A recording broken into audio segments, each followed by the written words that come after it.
We're excited to welcome you to our LeadBLUE special event focusing on social justice in sports with a pair of teammates from the WNBA's Atlanta Dream, Elizabeth Williams and Blake Dietrick.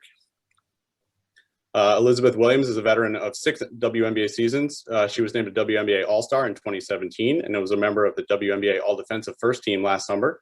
Collegiately, she played 4 seasons at Duke, where she was a 4-time All-American and the National Defensive Player of the Year as a senior. She's currently playing overseas in Turkey, where she comes to us from today. Thank you. That's a nice intro. Blake Dietrick, who I understand a few folks at Wellesley know, has spent 6 seasons in professional basketball overseas and in the WNBA, spending 2 of the last 3 with the Atlanta Dream and another with the Seattle Storm.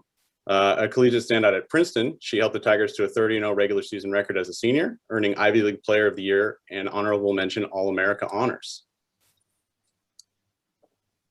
But just as important as their on-court achievements, we're here today to talk about social justice, political action, women's empowerment, and activism by professional athletes. As the 2020 WNBA season played out last season in the WNBA bubble, or Wubble, at IMG Academy in Bradenton, Florida, Elizabeth was at the forefront of a call to action supported by Blake and her Atlanta teammates in opposition to former Atlanta team owner and Georgia Senator Kelly Loeffler. Loeffler's comments in opposition to the Black Lives Matter movement conflicted with the calls for social justice from WNBA players in response to the killing of Breonna Taylor. With the WNBA season dedicated to Taylor and the Say Her Name movement, Elizabeth, Blake, and the Atlanta Dream players voiced their support for Loeffler's opponent, Raphael Warnock, who would eventually win the 2020-21 special election for U.S. Senator of Georgia. A little background there. And to start, I want to say welcome to you both. Thank you. Thanks for having us. Thank you. And a little question here to begin about the season in the bubble, Blake, and then Elizabeth. Let's go back to the start of that 2020 season and talk about basketball, but also just really everyday life in the Wubble.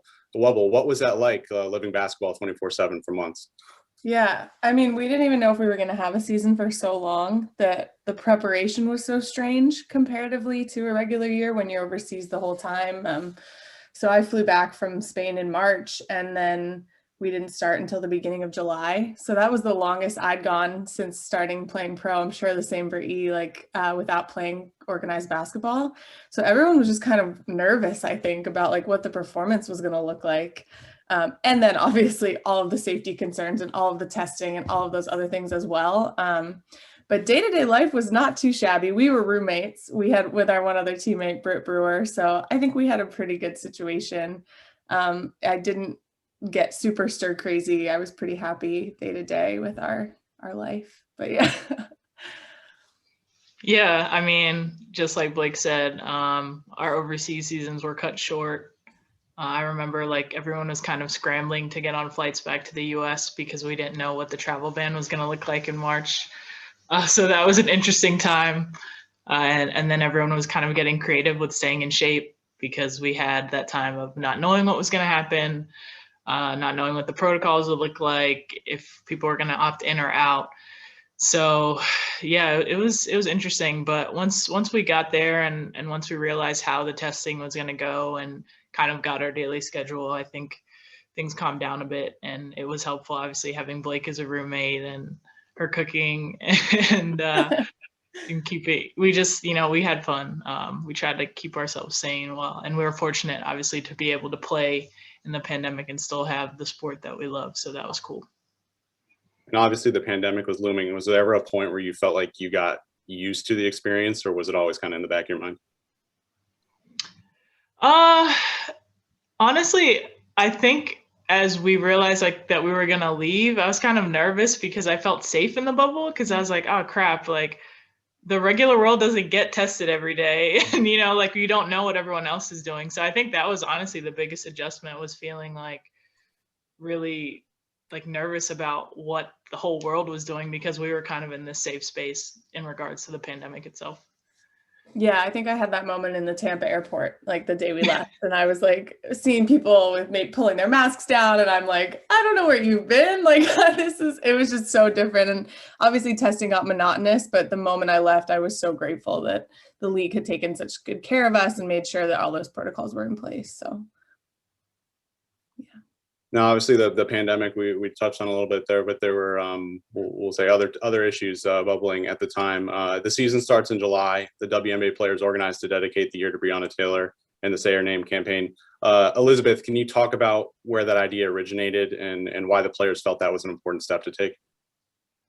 Yeah, I mean, with the pandemic, one thing everyone was kind of forced to do was be on social media a lot. That was kind of our only interaction with the world. And so when the killings of George Floyd and Breonna Taylor and Ahmaud Arbery kind of happened back to back to back, I think it was fresh on everyone's minds. So by the time we got into the bubble, I mean, people had been protesting, people had been seeing these images, and they were really important. And so we didn't want any of that and any of that momentum to get lost as we started the season.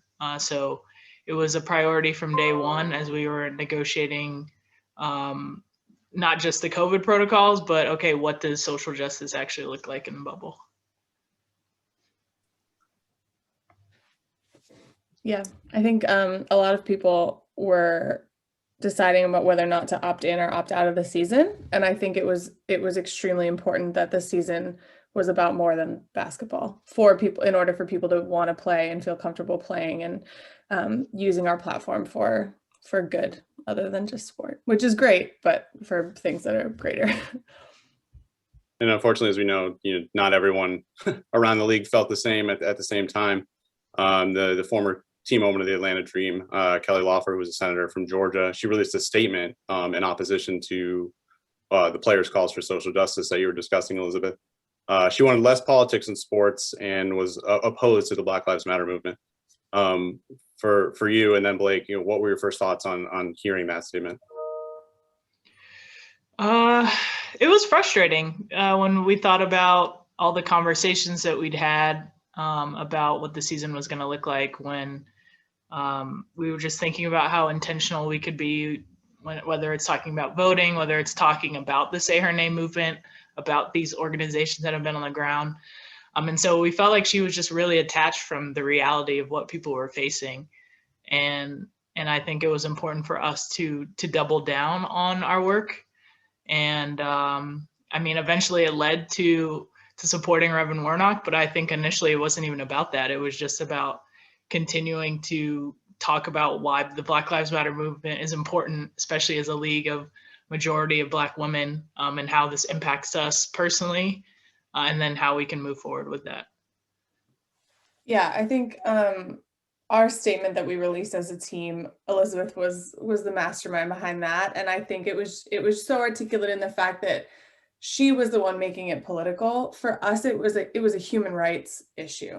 Like, people were not being treated equally, and that obviously becomes political, but it was just more than that. It was about, it's just about the safety and the livelihood and the quality of life of every single American. And so for her to try to make it about politics and to say that we're bringing politics into sports, when really that was more what she was doing, and trying to twist that was really frustrating. And it seemed like she was trying to do it, obviously, for her own means to an end, to try and get back to the Senate, rather than even maybe what she actually believes. It just seemed like she was using it for her political gain. So. And you both, you referenced the situation, what sparked you to speak out. Have you both always been the type to speak out, or was this a new situation? Or Elizabeth, you're shaking your head? No, I'm usually never the one to speak out or stir up any trouble. I mean, I even think about back in 2016 when players were kneeling and wearing Black Lives Matter shirts. Like, I wasn't super involved in that. Like, that was only my second year in the league.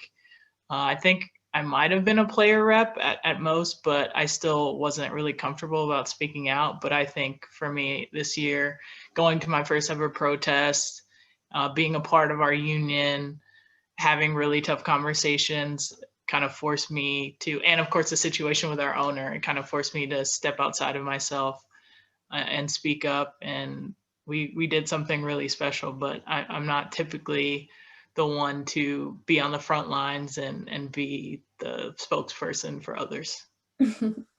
Yeah, I'm vocal about things that I'm 100% certain I can speak on eloquently. And for me, this summer was a learning process. And so I felt like it was my job to just support the amazing Black and brown women in this league and do my best to just be an ally and learn and elevate their voices when I could. Because yeah, I think that was the best thing that we could do as white players in the league. You mentioned the learning process around it. For any of our athletes who are listening, what advice would you give to them if they're looking to speak up in situations they feel are unjust or wrong? What's the best way to go about doing that? Yeah, you want me to go or you want to go? You go first. You okay. go first. I think just you need to have those tough conversations. And I was, again, super grateful that I had Elizabeth. So if there was ever something I was unsure about, or I had a question or wanted to understand something better, like she was there. And I know that it's not your Black friend's responsibility to educate you. But at the same time, if you have people that you trust that are in your inner circle, like have those conversations, ask those questions, and then put in your own work too. Listen to podcasts, read what you need to read, follow what's going on politically with your state or in the federal government, all of those types of things. But I think for me, I took the most value from speaking to the people closest to me and learning from them and hearing about their experiences. So. Yeah, that's really well said. I think oftentimes the burden can be put on the Black person or Black voices, but a lot of times people don't want to hear or listen to the Black voices. So when you have people like Blake and people that can be allies and know when to listen and know also when their voice can be amplified, that's really powerful. And I think that speaks to Blake and to the people of this league that we found that balance between, okay, who speaks up and when, and how do we articulate what we're doing and make sure that everyone can understand the greater picture of all of it. There were those conversations that you two referenced, you lived together, you were roommates, so I'm sure you were talking a lot, but were there conversations that spilled into the locker room? How did that go? Or was it away from the court? Just kind of that process. I mean, the one conversation that sticks in my head was our team Zoom right after our owner made the statements, because everyone just kind of like said their opinions. And that was obviously hard. Like everyone, there's emotion behind this movement and there's humanity behind this movement that people often forget. And those were probably the toughest conversations, in my opinion. But I know Blake and I have had conversations about race, about the anthem, just everything. And people don't want to have those conversations, but they're necessary because Blake's circle is very different from my circle, right? And so the things that she learns and the way that she can hold other people accountable, it's really different. And it's important that we have these conversations as we move forward as a society.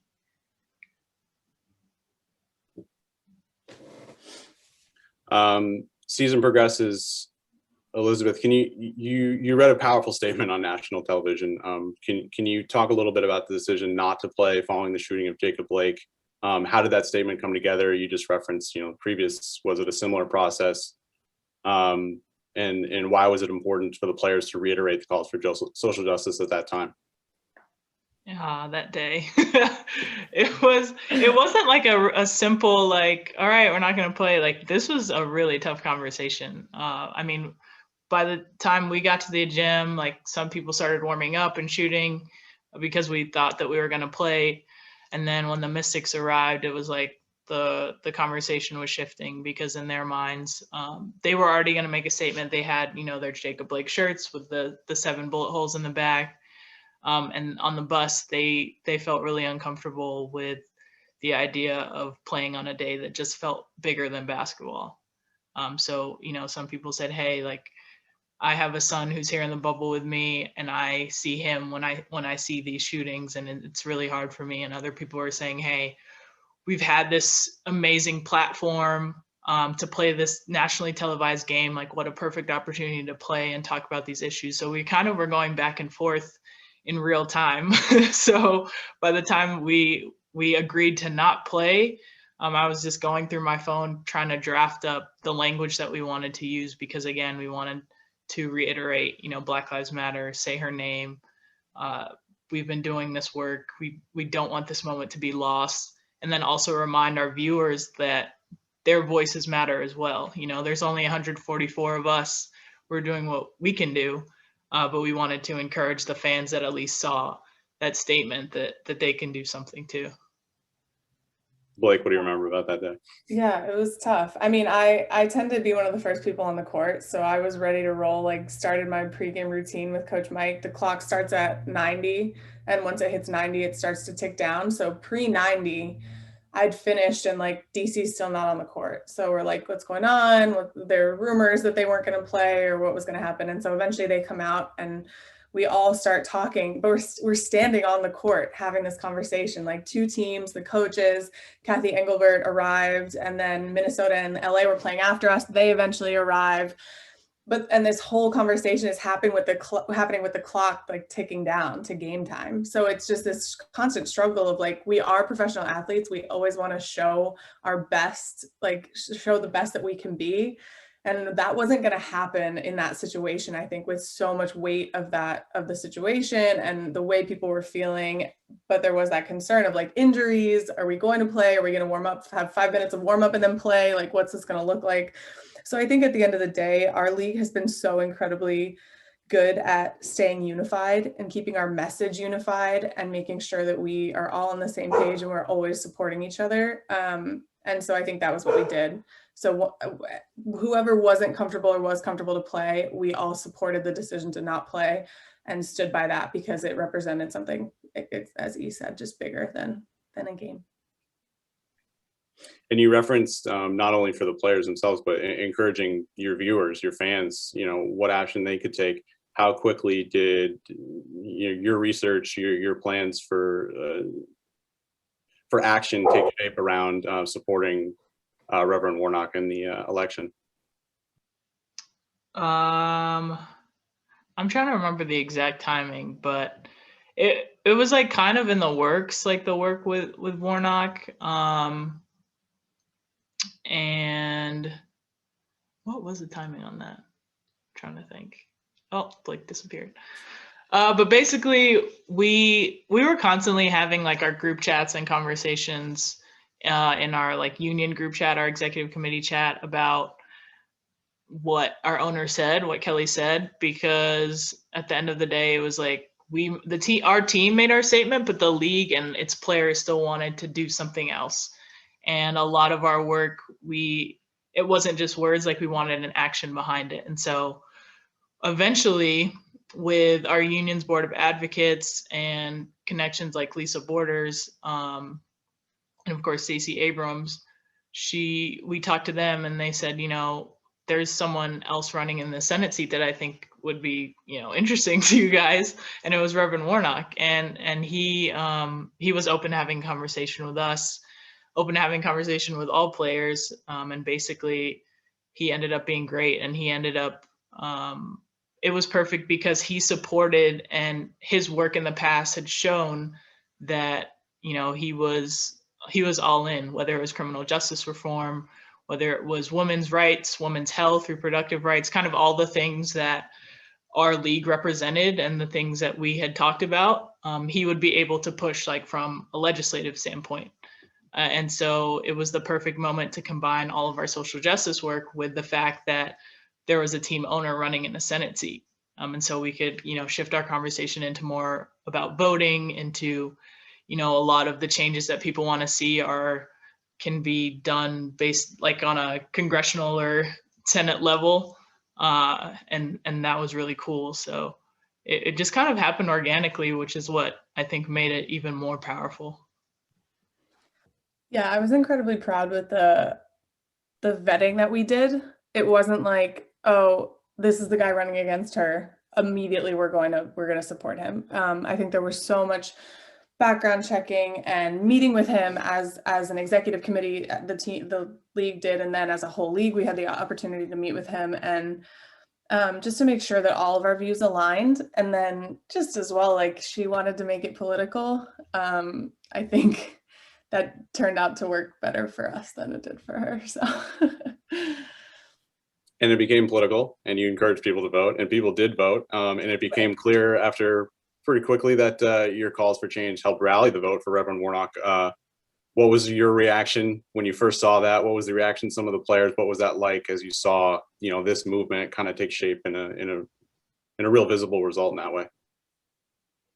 Oh man, I was so nervous.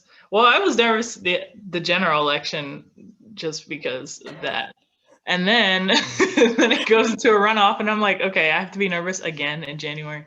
But it was actually honestly really cool to see how involved players were, even like locally in their elections. Like there were people that were poll workers, you know, that had players that had never done that before, players that had never registered to vote for the first time. So I thought honestly that was really impactful too, because you have to think like people, they might play for Atlanta, but they're from Houston or, you know, somewhere else. And so the impact that everyone can make in their specific communities was really cool. And then obviously those of us that were in Georgia and could vote for Reverend Warnock, that was powerful as well to see the impact that he could have on a national level.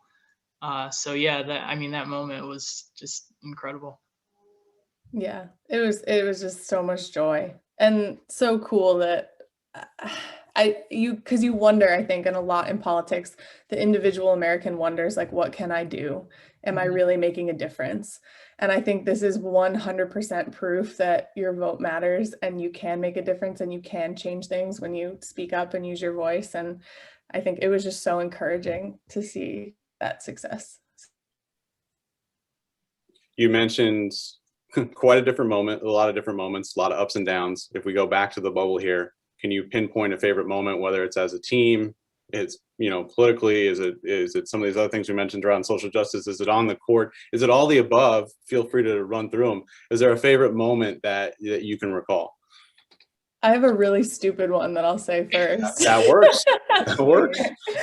Okay, so a couple of the Seattle players had a hyperbaric chamber brought into the bubble for recovery, which is like incredible. That's great that was amazing. So over in the Atlanta villa, we had a inflatable pool and we flipped it over and we were pretending that we were in the Atlanta version of the hyperbaric chamber and just had like an absolute laugh about that after practice one day. Just and luckily the Seattle girls were very, like, they were cool with it. It wasn't poking fun at them. It was all in good fun and they laughed about it too. But I go back in my videos and stuff in my phone and there's a video of E in the Atlanta hyperbaric chamber. Oh my gosh, that was hilarious though. Oh man. I know that's not super like, yeah, but it was good. Oh. Yeah, it's all fair game. I asked for a moment. So, yeah. Man, we have some good times. I mean, I think this is also kind of random, but when we had like the specialty food nights, so like we had like a Louisiana like seafood night, that was bomb. Like the food was so good. We had like an Asian theme. We had like every type of food theme night, which was those were really cool and just creative, and it was also a way for us to kind of hang out with other teams too, and just chill. So yeah, we had a lot of moments, and I think a more like sentimental or deep moment was the night that we did decide to not play. We had a vigil, and it was everybody, referees, coaches, players, like staff, like every single person that was in the bubble. And we just went out there, you know, had our candles lit, and it was just a moment to recognize why we were there, and the impact of this movement. And, you know, I think the more powerful conversations were from the Black male coaches that were there. Like there weren't a lot of them, but just to kind of feel the burden of this and the humanity of this movement, that was really incredible, because I think that was honestly the only time where every single person was together outside. And it was kind of like a reality check into, and kind of inspiring to why we were doing what we were doing while we were in the bubble. So, yeah. Well, you both referenced other teams. I mean, what were those interactions like with other teams in the bubble? Was it obviously in these moments you were coming together, but was it, apart, or was there more interaction? I imagine you're around each other nonstop. So what was that like?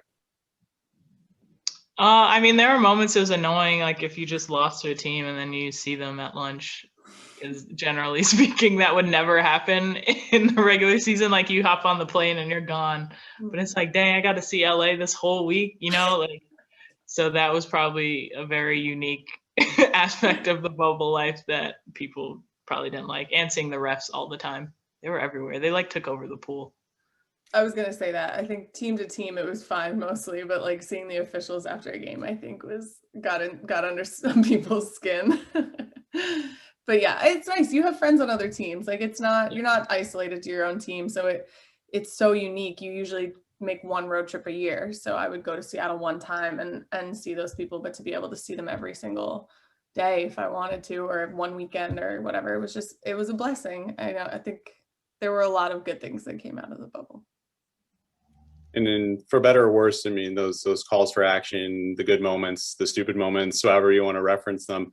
How long did that feeling last before once you left the bubble, before you felt like you had to speak out again about something, take action again about something? How long did that last for each of you? I mean, I think initially when I got out of the bubble, I had some me time. It was nice to be with my people. But then like the election was coming up pretty soon. So it was like, all right, now let's kind of shift into election mode. So like people like more than a vote, working with groups like that, putting out PSAs or recording robocalls or whatever. So I think the conversation kind of, again, organically, and it was kind of a smooth transition into, okay, now we're heading into election. We have somebody that the W is supporting too. So that was kind of an extra motivational factor going into the election season. Yeah, I think I'm not huge posting on social media or anything like that, but I think for me, like the work, so to speak, didn't really stop, because it was now my opportunity to take what I learned in the bubble and bring it back to those, like E said, those circles that are really different. And my day-to-day circle is very different from my team circle or the WNBA circle or anything like that. So just going and having those conversations or speaking up in those moments when it needs to be done, like I think that kind of stuff never really stopped. Were there moments where, for each of you, when you went back to your own circle, where you were expecting maybe a more accepting attitude, where you were discouraged by what you were trying to talk about? I mean, there are always trolls. I think as a female athlete, trolls are just always there, but once you add the politics, there were slightly more. So I guess in that sense, those were the people that kind of disagreed. I also think for my parents, because they know I don't really, not that I don't talk, but like I just don't really speak up about these types of things. It was a bit of a shock, but they were glad, because it was speaking up about what felt right. It wasn't like I was sitting here bashing people or being disrespectful. It was, again, supporting a movement that was bigger than myself. So, yeah. I will say E is such an awesome leader in that she leads by example primarily. So when she does speak, and when she does choose to use her voice, everyone listens, because she's not going to just unnecessarily talk for no reason. There are people who love to be heard, and then there are people who wait to speak until they have something valuable to say. And E is definitely one of those people. So yeah, it was great to see that this summer. Thanks, Blake. You're welcome. So what's next for the WNBA players as it relates to these topics? How do you keep this momentum going? How do you keep up the fight, so to speak, as you move towards the next season? You can go ahead, because I'm retired, so. Yeah. Well, a big priority, it was actually, honestly, for me, was vaccine education. And when we talk about Black Lives Matter, another thing we have to talk about is Black health and how that matters, and the massive health disparities in this country. And so I thought it was really important for the players to be educated about the vaccine, because honestly, this virus disproportionately affects Black and brown people. And so I wanted to make sure that people had access to, you know, doctors and immunologists and virologists, and we could ask those questions so that by the time we do get into this 2021 season, players feel more comfortable about being vaccinated and feel, you know, safe, and, you know, encouraged as we're moving forward. So it kind of shifted a little bit from straight politics into kind of the health of Black and brown people and Black and brown communities. But I think the W is constantly evolving in the advocacy work that we do. Yeah, I have been on some of those calls with doctors and other people, and because I had concerns about the vaccine as well, especially with regards to fertility. And I think as a league of all women, I think that was a question that was high on the list of people's priorities. So it was really, really great to hear from experts, not from Google, not from your friend, like experts, that there were no issues with fertility and the vaccine. So yeah, I'm super grateful that the executive committee and the league has been helpful in making sure that information is readily available to all of us, and then we can take it and distribute it through our social media channels or however else.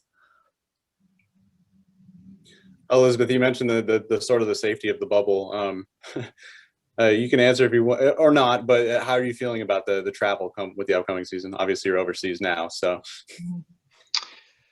Yeah, those are we've been in conversations with the league about travel, because that's honestly the scariest thing. Like, it's not the airplanes themselves that are the issue, it's the airports and, you know, moving around.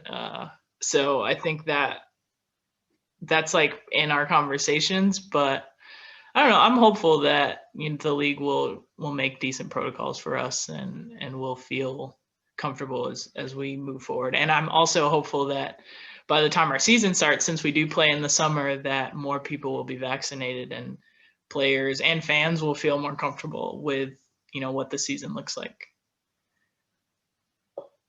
Blake, you mentioned you're retired. Yeah.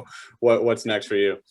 I'm currently working at Converse in product management for the men's apparel line. It's through a Nike program, which is called the Women in Nike program, and it helps women's professional basketball players transition into the corporate world. So again, something the W has provided for me, and I am incredibly grateful for this opportunity. I don't think I could have found a better transition job from playing into the corporate world. My first day was the day right after our last game. So I was traveling out of Florida and like on Zoom meetings at the same time. But I wouldn't have it any other way. It was helpful, and I didn't have any downtime to really like feel sorry for myself that I wasn't playing anymore. But it's been really good. And obviously I will stay a fan of Atlanta and the league as a whole, and will stay as involved as possible. But yeah, just working, making some shoes and apparel now. Some swag. Yep. We sent Elizabeth's brother some shoes. Well, it was her gift to him, but yeah, got a little Nike gear going. Awesome. I do want to take some questions from the chat here. I have one related to little current events here with the NCAA tournament. Were you both surprised at the weight room and food situation at the NCAA tournament? Or did you feel like the treatment was similar to how you were in college? Do you feel like there have been big moves toward gender equality since being in the NCAA? You want to start? Sure. I was not surprised at all. That's about standard for the way it was. I think when we were in college, we graduated the same year. So I think we had a similar experience just in terms of changes over time. I was disappointed, but I wasn't surprised. And I think that speaks volumes. I think there are arguments that can be made when it's a business, and I understand those things. But when you are a nonprofit and trying to create a place for success for student athletes, there's no excuse. So that's kind of how I feel about it. Yeah.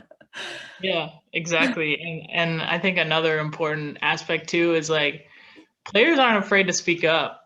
Mm-hmm. I think when we were in college, even classes like a little bit older than us, like we wouldn't have posted that, like I would have been so nervous to tweet or post on Instagram about something like that. But I think players now are realizing the power of their voices, which is really telling, and it worked. We saw the changes that were made, but disappointed and not surprised. Do you think those players' voices are probably, maybe not probably, but those players' voices are one of the biggest differences towards that push to make things better? Yeah, absolutely. I mean, at the end of the day, you can't have your team or, whatever without the players. And so people are realizing that and understanding their value. And I think that NCAA is realizing that very quickly as well. So it's honestly really cool to see, because honestly, changes are being made because people are speaking up. Yeah, I was happy as well to see female coaches speaking up as well, because I think just anytime you can elevate female voices, and I think, again, there would have been a time, even just 5-6 years ago when we were in school, where a female coach would be concerned about her job or her livelihood for speaking out. And so I think in the same vein, it's just great to see that those voices are being heard as well, because they carry a lot of weight as well. So. Can you, NCAA tournament wise, each of you favorite moment, maybe? Thinking back on your experiences. Mine's easy. Go ahead. Our first round game at Maryland, Barack Obama came to the game because his niece was on my team, and it was our first ever NCAA tournament win as a program. And we had 2 Supreme Court justices in the stands as well, Sonia Sotomayor and I'm trying to remember. I'm forgetting the name of the other, which is horrible, but it was just incredible to have those kinds of people caring about basketball and supporting us. And yeah, and then to win and have that success for our program, and just all of those things together was just like the absolute best experience. President Obama's a pretty good shooter. Anybody challenge him to a game of horse? No, I think it was blocked off. He was like all up with his security and everything. So that's one way not to lose, I guess. Yeah, right. How about you, Elizabeth? I don't think I could top that. I don't know. I mean, we had some good runs though, a couple of Elite Eights. Man, yeah. I mean, we had some good runs. Like it was just, I always remember the tournament. And actually, I do have one. My sophomore year, I don't know, whatever round, I guess the regional final. It was actually in Norfolk, Virginia. I'm from Virginia Beach, and so my family was able to come, and the team was able to come over to my house, which was really dope, because especially in the NCAA tournament, like that usually doesn't happen. So it was cool to be able to play in front of like my high school coaches and all those people. I'm in your hometown right now. Hey. I'm in Virginia Beach currently, so. I was gonna ask where you are right now, but yeah. I do want to open it up for questions. I know we had one pop in through the chat. Does anyone else want to jump in here? A few seconds. See what comes through on the chat here. Or they can ask in person. They don't have to. Yeah.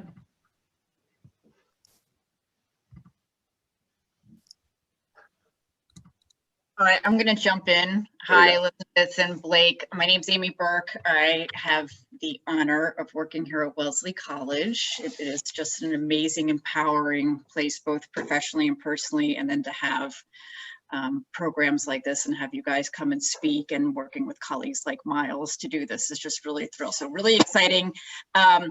I'm not a baller. I have a daughter who is a baller, so I have a lot of respect for all of you, but I just wanted to give you greetings. Before I came here to Wellesley, I was a fundraiser for Maura Healey for her run as Attorney General. She's a baller. And anyway, so I just sent her the link and said, can you sneak away from work to join? And, she's busy defending civil rights and doing all that stuff, but she was so thrilled that you guys were speaking and all the work that the league has done. So I just wanted to give a shout out to the two of you from her, and let her know that you guys are taking time out of your busy schedules to talk with all of us here at Wellesley. So a big thank you. Thank you. And my hat off to all of you, because I can't do all the amazing athletic feats that you do, let alone the social justice and the advocacy that you're doing. So keep up the good work, and thank you for being an inspiration and role model to many of us. Thanks. Thank you. I will ask one hard-hitting question coming in. Our head basketball coach at Wellesley. She wants to know, who are you rooting for in the Sweet 16? I mean, I wouldn't say rooting for, because Duke's not in it. So since there's no Duke, like, who am I supposed to cheer for? Right. But I will say, I think Maryland is playing really well. They're scoring like 100 points a game. So I want to see them go really far just because it's exciting to watch. I'm also excited for the Caitlin Clark and Paige Becker's matchup in the Sweet 16. I don't know if I have a preference. I guess the underdog, Caitlin Clark. Who am I rooting for? Yeah, I don't know. I just want to see some good games. There have been great games so far, honestly, in the women's bracket. So yeah.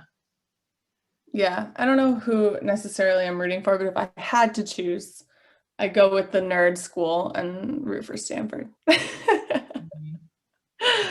Gotta do it. Yeah. Pujita, do I see a hand up there? Go ahead, Ahmed.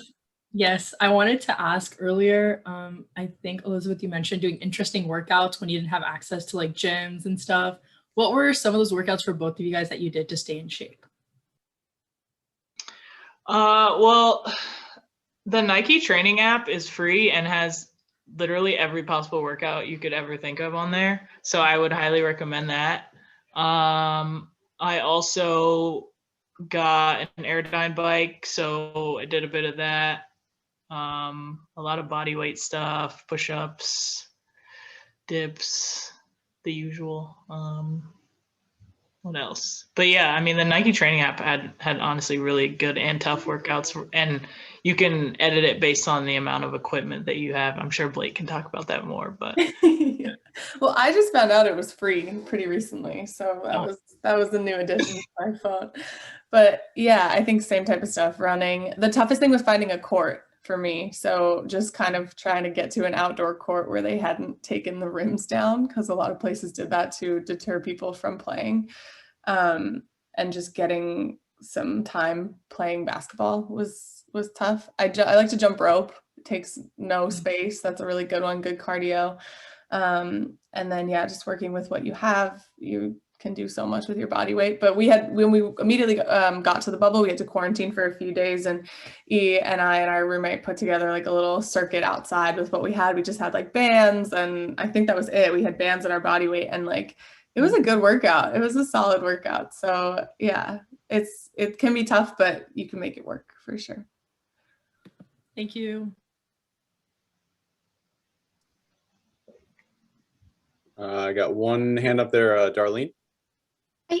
So I have to say, I had Blake came to Wellesley Community Children's Center, the daycare center at Wellesley College, when she was a newborn. And by the time she was 3, she was shooting hoops into the little tykes hoops. And we have in a gross motor room, put a basketball hoop that's up way too high and needs to have like an extra like layer that goes down so the children can use it, because it was made for others.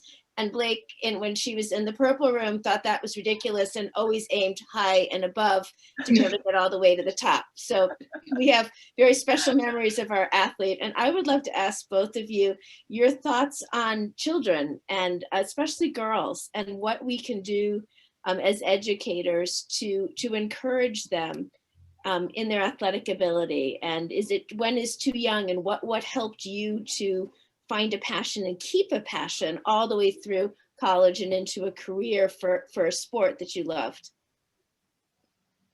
I can go first. Hi, Darlene. It's so good to see you. You're getting some like way back history on this. Yeah, I wish I had some. No, I could find pictures. I should have looked for this. I think for me, it was a joy in all sports initially, and just playing and having fun with your teammates and your friends. And then when basketball became a passion, it is then the transition into this isn't going to be fun every single day. And if you really want to be great and you want to be excellent at something, it's not going to be perfect every single day and every practice session. And I think just that adjustment is tough. And I think that sticking point is where girls, I think, sometimes are quitting. And I don't know if it's more female role models, because I think that we have so many incredible ones right now, but yeah, hopefully just more at the grassroots level, we can encourage girls to keep playing sports as much as possible and know that they can do hard things, and it doesn't have to be easy for it to be worth it and awesome. And yeah, I guess that's what I would say. Yeah, I mean, honestly, ditto. I think I found a lot of joy in just playing, and being around other girls, and sports, it's cliche, but it does bring people together, of different races, religions, all of that. And I think I embraced that, and I was grateful that I had this other group of people that I could be with and kind of find myself in, separate from, just school or just your family. And so, I mean, I think every kid, not just every girl, but, should play sports and find that community, because I think finding that it encourages you want to keep playing and you want to keep having those relationships.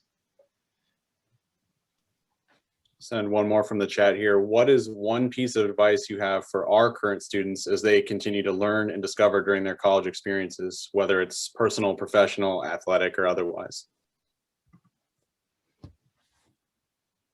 I'll start. Okay. I would say don't try to be something you're not. Like, it wouldn't have made sense for me to be like this super outgoing person, when I was first early in college. But at the same time, I think I valued the people that were speaking out, and I, took something from that. And, as I got older, that's when I started to step outside of myself a little more because of kind of how I approach things. But you can't force yourself to be something that you're not, right? So I think, staying open to a lot of things, but at the same time, don't feel like just because a lot of people are speaking up, I have to say something. You'll find what you're passionate about, and you'll speak up about it. Yeah, I love that. That was great. I mean, I think this is going to be along the same vein, but just be open to new experiences and try to get outside your comfort zone. I think I found at Princeton, I got very comfortable with my team and my routine, and I sometimes wish I had branched out a little bit more, because there were so many incredible students, non-athlete students, with whom I never interacted. And I kind of regret that, because there were so many cool people who, just because they didn't play a sport and I would have had to seek them out. And so I didn't make that effort. So yeah, just push outside your comfort zone, get uncomfortable. And I think that's where good things happen. That's great. Thank you. One last call here. Anybody out there? Don't be shy. Raise your hands.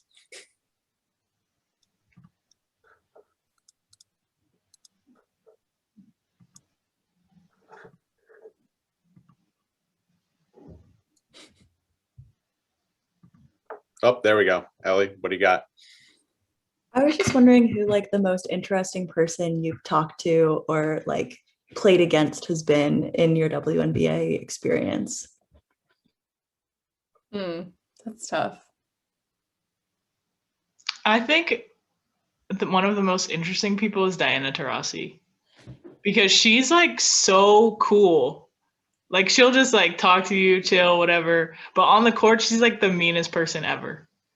So I feel like she's super interesting because of that. I don't know how. Blake, you could probably attest to that. But. I mean, well, but she and I have a weird on-court, like, not like we have a relationship, but every time I've played against her, she will like want to chat and like, just kind of talk. So the last time we played in the bubble, she like pronounced my name wrong. And I was like, that's not how you say my last name. And she was like, how do you say it? And so I said Dietrich, and she said, all right, I got it. And then the next day she's on a golf cart, like zooming by with her team. And she was like, Dietrich, and like waved her hand. And I was like, but again, she has this like vicious killer instinct as well. So yeah, she's super interesting to be able to balance those two things is wild. I mean, I think the other one is Sue. Super, like, she's just so cool. But has so much nuance to her. She's not just a basketball player. She's extremely witty and intelligent and like all of those other things that make a person, but she just exudes cool. You want to be her friend. Yeah.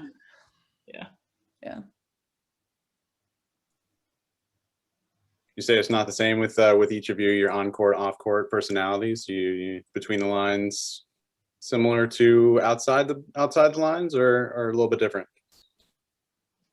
I don't know. I definitely have an edge, like a little bit, but I'm not a trash talker or anything like that. I'm competitive, but I think it's about the same. Yeah.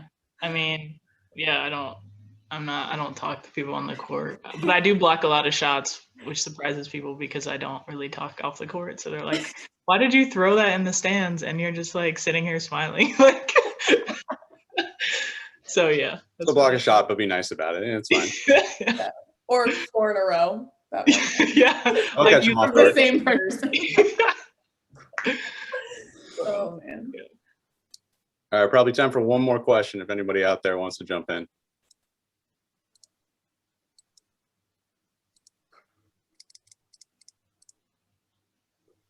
Lorna, go ahead. Hi, thanks for taking the time today. It's really cool to hear you guys talk about your experiences. Going back to like the Kelly Loeffler situation, how did you navigate kind of taking a stance on like what is right and what you all knew was right against someone who like had a lot of influence on like your team and the organization, and you still want to maintain a level of like professionality and like respectability, even like in disagreements, just navigating that? Yeah, great question. I mean, honestly, it was intimidating at first trying to figure out how to navigate and what to do, because like she cuts our checks, you know, like you want to be strategic about this, right? But I think in having our conversations and in being strategic, the idea of, okay, we can't really do anything about her being an owner, and we're still going to come out here and play at the highest level because we're not playing for her, we're playing, you know, for Atlanta and, you know, for our fans and for our family. So we understood that part of it. And then I was like, okay, well, let's figure out how to turn this so we're still promoting social justice initiatives and supporting voting. And, oh, she's in the Senate seat, so let's see who else is in this seat. So it was a matter of, we're still citizens who can vote. You know, we're not, it's cliche again, but we're not just athletes. Like, we still have this right to speak up in a different way. And so that's what we decided was going to be our mode of speaking was through the election. Yeah, I think the other thing is we were very careful with what we said, because we never wanted it to become like bashing her. We wanted it to be staying with the issues. We never wanted it to be dirty fighting or critical of her. Like, yeah, we just wanted it to be about the issues, and just that there was a difference in how we felt about these issues. And that's not to say that there weren't emotions, but we are adult women who can handle tough situations in a polite and respectful way, regardless of how we feel. And so I thought that was extremely important as well, because it felt at times like she was baiting us a little bit. Like she wanted someone to say something disrespectful and then she would use it against us. So we were very, very careful, I think, in how we handled it. And I think overall we did a pretty good job. Mm-hmm. I knew when I said last question that it would be more than the last question. So I'm gonna go speed round here. Best pregame warm-up song for each of you. Go. Blake first. Oh my gosh.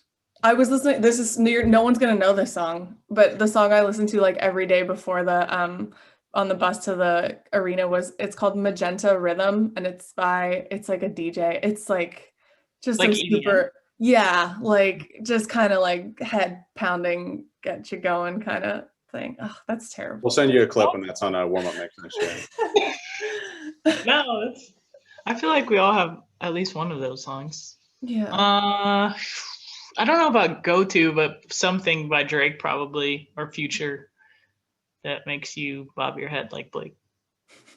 There was a lot of Megan Thee Stallion in the locker room, but we had a lot he and of I that. we weren't DJing there. We were not responsible. Yeah, I mean, I think an Atlanta team, like, you just have to have some female rapper going crazy. So. Yep. All right. Next one. Go-to pregame meal.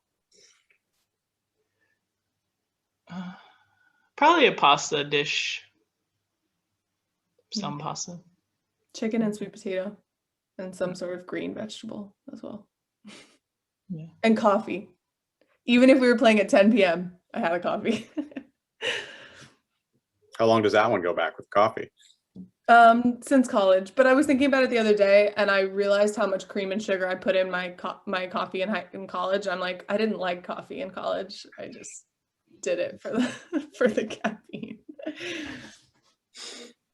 All right. Well, on that note about coffee, we'll end that as our final question for today. Thank you again to both of you for taking the time to talk to really the whole Wellesley community who turned out here. Our next LeadBLUE event is going to be a discussion of the film A Most Beautiful Thing with author Arshay Cooper on April 8th. So everybody who's here today, we hope you'll join us for that. And thank you once more to Blake and Elizabeth. Thank you. And thanks for the questions. They were great.